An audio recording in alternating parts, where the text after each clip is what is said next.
Salut à tous, on est au festival de Montier, c'est le festival de la photo animalière et je suis dans le Saint des Saints, si j'ose dire, c'est-à-dire la Halle au Blé, c'est-à-dire le lieu de l'expo principale et je suis en compagnie, j'allais dire d'un compatriote belge. Alors, moi je suis français mais j'ai un nom Mortelmans, j'ai un nom flamand, donc ça me fait toujours plaisir de rencontrer des Belges.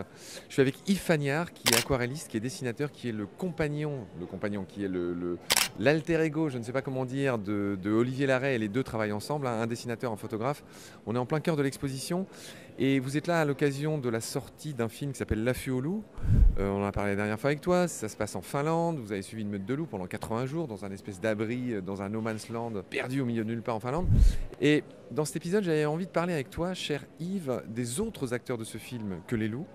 Et j'aimerais qu'on commence par qui tu veux, mais il y a, on va dire, 5 ou 6 espèces dont j'aimerais que tu me parles et sur lesquelles j'aimerais que tu me livres des pépites. Bon, Marc, bonjour. Oui, pardon. Salut. Les autres espèces, il y a une espèce magnifique, ce sont les grands corbeaux. Alors, les grands corbeaux, ils nous accompagnent presque en permanence. Et surtout, ce sont les ambiances sonores de ces oiseaux qui sont magiques. Et ces scènes de comportement de couple que je dis amoureux. Et j'ai vu des grands corbeaux jouer. Mais quand je te dis jouer, il y avait un grand corbeau qui était... Il se laissait tomber en restant accroché à sa branche, bonk, et il revenait, quoi. Il jouait. Donc, des scènes magnifiques. Puis il y a les gloutons, c'est pas rien quand même. Un glouton, c'est un animal très particulier. Il y a des séquences incroyables dans votre film. Le glouton, c'est une séquence centrale du film. Il est attaqué par les loups, alors sans trop dévoiler, etc. J'aimerais quand même que tu parles du glouton, que tu présentes à chaque fois ces animaux. C'est un mustélidé.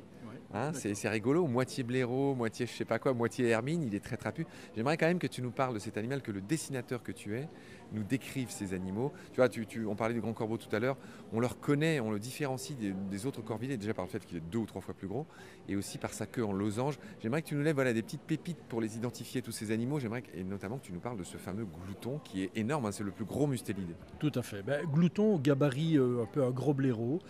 Et en tant que dessinateur, il a une tête un peu d'ours, je dirais. Il ressemble à un ours. Il y a pas mal de gens qui pensent que c'est un petit ours, alors que ça n'est pas le cas.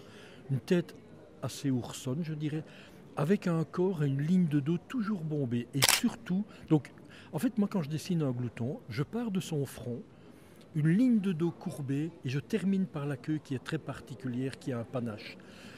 Donc, c'est un animal magique à dessiner, avec des caractéristiques et des angles très particuliers.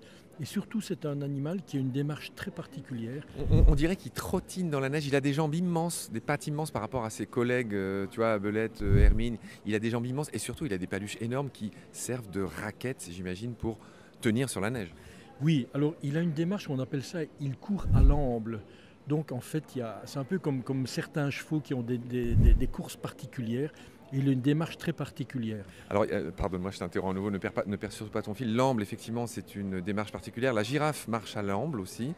Et l'amble, on l'a décrit très facilement. C'est envoyer les deux pattes d'un même côté qui bougent en même temps. C'est-à-dire les deux membres antérieurs et postérieurs, bim, qui partent dans la même direction en même temps. Pardon, je voulais juste que les auditoristes comprennent c'est quoi l'amble.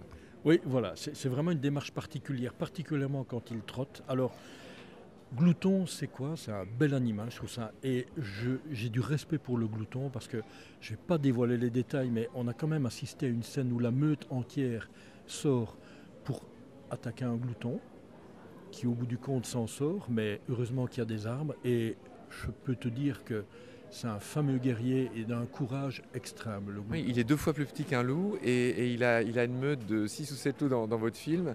Et bizarrement, il s'enfuit même pas quand il se fait attaquer. Mais il se fait attaquer. C'est-à-dire qu'en fait, au moment où il a pris compte que la meute arrivait dessus, demi-tour, et alors il avait avec cette démarche d'amble, moi il me donnait l'impression, je me dis mais il court pas. Mais en fait non, il connaît très bien le terrain avec ses pattes lâches. En fait, il courait à une vitesse maximum pour lui, mais absolument pas, il ne s'enfonçait absolument pas dans la neige, parce qu'il y avait plus d'1 mètre de neige. Alors que les loups couraient comme des fous derrière, et tous les 10 mètres, les loups tombaient dans la neige jusqu'à la tête. Les loups l'ont quand même rattrapé, mais quand les loups sont arrivés sur lui, le glouton est arrivé près des arbres, et c'est ça qui l'a sauvé, quoi.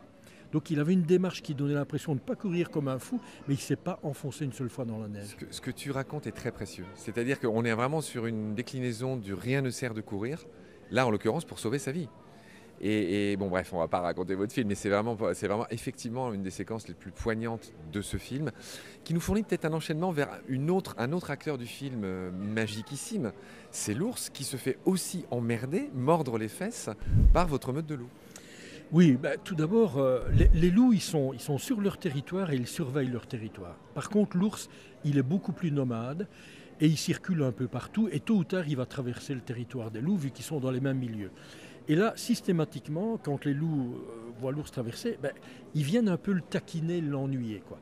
Alors, à certains moments, ils n'osent pas, parce que s'ils ont affaire aux gros castards, ils ne sont pas suffisamment nombreux, ils n'y vont pas, mais ils sont quand même toujours là, quelques mètres derrière, à essayer. Et si à un moment, l'ours... Dans votre film, il y a plusieurs ours, il y a un énorme mastoc, puis après, il y en a un plus petit, et c'est le plus petit qu'ils attaquent, qu'ils ennuient. Donc, le grand castard, là, qui était bien typé, ils n'ont absolument... Ils le suivent, mais il n'y en a pas un qui se permet d'aller dessus parce qu'ils le connaissent et ils ne rigolent pas avec lui. Toi qui parles si bien des démarches, parle-nous de la démarche de ces ours. Effectivement, le gros mastoc, là, on sent que c'est un père tranquille, quoi. Rien ne l'intéresse. Oui, en fait, la plupart des ours qui arrivaient sur notre zone, c'est une force tranquille, l'ours. Quand un ours arrive dans la tourbière, en tout cas à mes yeux, il y en avait que pour lui, tellement c'est d'une puissance tranquille. Alors les jeunes ours, eux, sont beaucoup plus méfiants, parce qu'en effet, les loups se permettent de venir les attaquer, surtout quand ils sont plusieurs ou même seuls. Par contre, un ours adulte, les loups restent à distance. Mais c'est vraiment l'emblème de la force tranquille. Et ce qu'on oublie, c'est qu'en fait, les ours, chez nous, dans notre culture européenne, jusqu'au 15-16e siècle, c'était le roi des animaux chez nous. Oui, c'est ce que raconte Michel Pastoureau. Avant l'irruption du lion, via la chrétienté ou ce genre de choses, l'ours était l'autre homme. Tu connais forcément Rémi Marion qui anime toutes ces conférences à Montier. Il a écrit un beau livre chez Actes Sud et je crois que c'est le sous-titre L'autre homme. C'est ça. Il est bipède s'il le souhaite, il n'est pas toujours bipède, mais il se met sur deux jambes. Enfin, c'est vrai que l'ours ressemble étrangement à un homme, c'est ce que tu es en train de dire. Je pense qu'il fait plus que ressembler étrangement à un homme. D'abord, on sent que c'est un animal qui a une intelligence qui lui est propre. La façon de se comporter, de regarder les autres animaux, c'est propre. Ce sont des animaux qui ont une conscience. Enfin, à mes yeux, ils ont une conscience, c'est clair. Et ce qui est particulier aussi, le regard de l'ours. L'ours est un animal, on voit à peine ses yeux, il a des petits yeux, c'est une zone sombre. Mais dès qu'il s'approche, on a quand même eu des ours qui sont arrivés à moins de 10 mètres de l'affût, quoi. Et puis, quand on voit ses yeux, il a un tout petit œil, mais il a un regard très, très particulier. Le loup a un regard puissant qui te pénètre, qui te traverse, mais l'ours, il a un œil mystérieux. C'est le mystère complet, moi, le regard d'un ours. C'est ça que je retiens, en tout cas. C'est très intéressant. Écoute, Yves, je pense qu'on a été complet sur les différents personnages du film, vous y compris. On a très peu parlé de Tanguy du Mortier, mais on va essayer de l'avoir à un autre moment. Il vient aujourd'hui ? Il arrive ce soir, il vient expressément pour la présentation du film. Ton fameux compatriote belge. Yves, grand merci pour tes lumières, pour tes petits insights, pour tes petites réflexions, tes petites pépites de souvenirs sur ce film. Allez, tiens, je te serre la main. Tu es belge et voilà, et on se retrouve ce soir pour présenter votre film.